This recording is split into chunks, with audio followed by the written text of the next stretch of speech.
Dito natin masusubukan ang kapangyarihan ng Kongreso, Senado at ng Malacanang tungkol sa kontrobersyal na IPIRA law, pag-amyenda nitong batas na ito para mawala yung system loss na kinukuha ng mga negosyante sa elektrisidad at kinukuha ito sa mga consumer na Pilipino.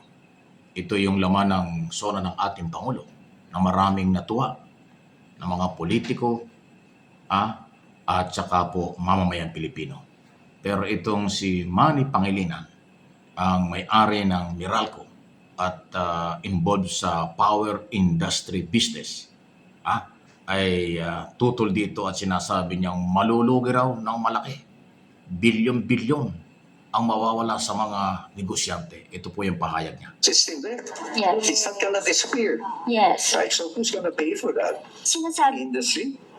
It's gonna cost tens sinasabi, of billions of pesos. We will not survive. yung transmission daw naka-integrate sa cost ng generation. Baka daw pwedeng ipasa sa generation. It's embedded in their Yeah, generation.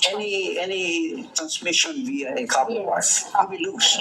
Yeah. That's law of physics.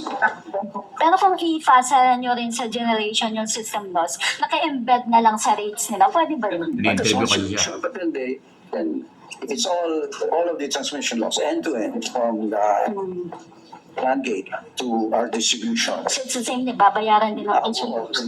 Bigay namin also his Meralco and the rest. Bigay sa kanila and GCP. Yun. So ayan, di pala ganun kadali yun. System loss ang pinag-uusapan. Napakalaking issue. Alam niyo yung IPIRA law, isa kong batas na dekada na yan. Na mukhang yan nga po ang nagamit na batas ng mga negosyante.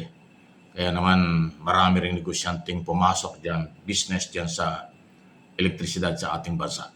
Dahil talagang malaking business at napakalaking pangailangan sa Luzon, Visayas, Mindanao. Hindi lang ho ang sakop ng Meralco ang pinag-uusapan dito.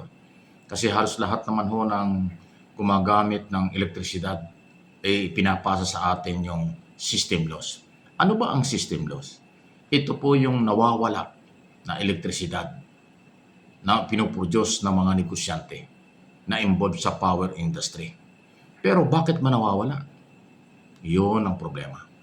Yung nawawala na power na ito na ipoproduce ng mga producer sa industriya ay ipinapasa sa consumer. Ano ba ang isa sa mga dahilan kung bakit nawawala? Yung mga illegal connection. Yan po yan. Yung mga tamper dyan at kung ano-ano.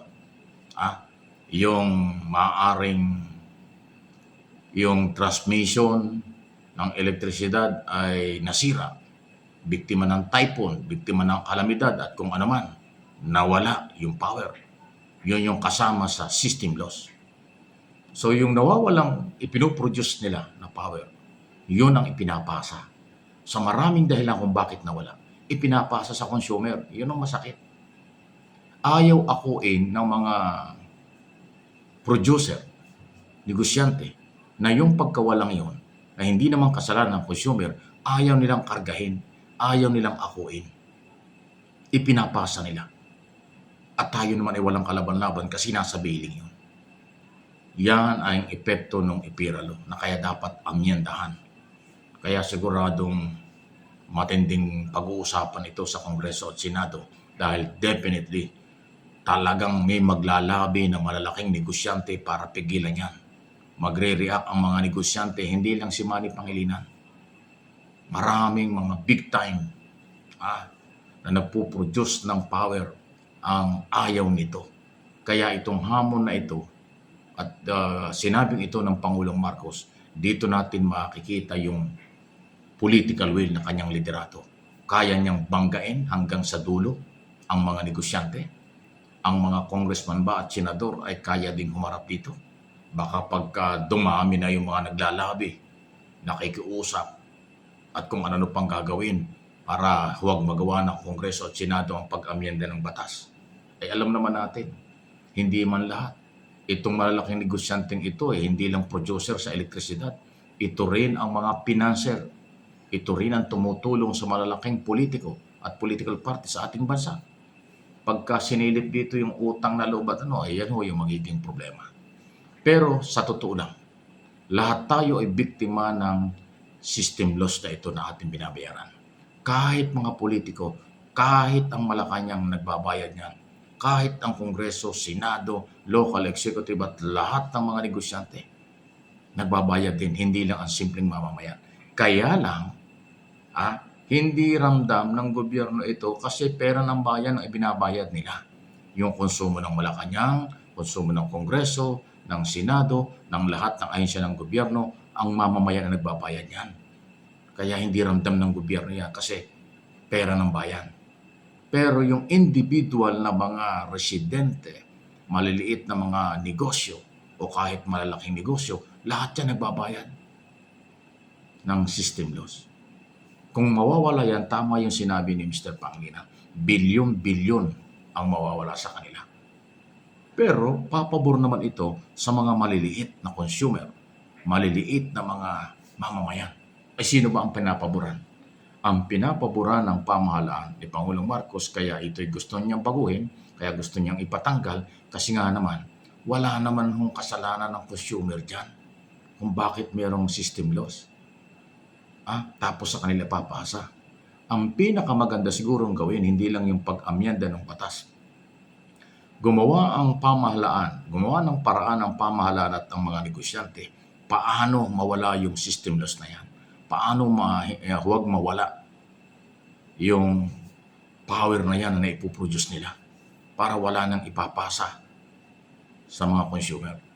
Yun ang hindi natin alam. Kaya hindi biro ito. Masalimuot, political, technical, legal issue. Ito ang usapin ito.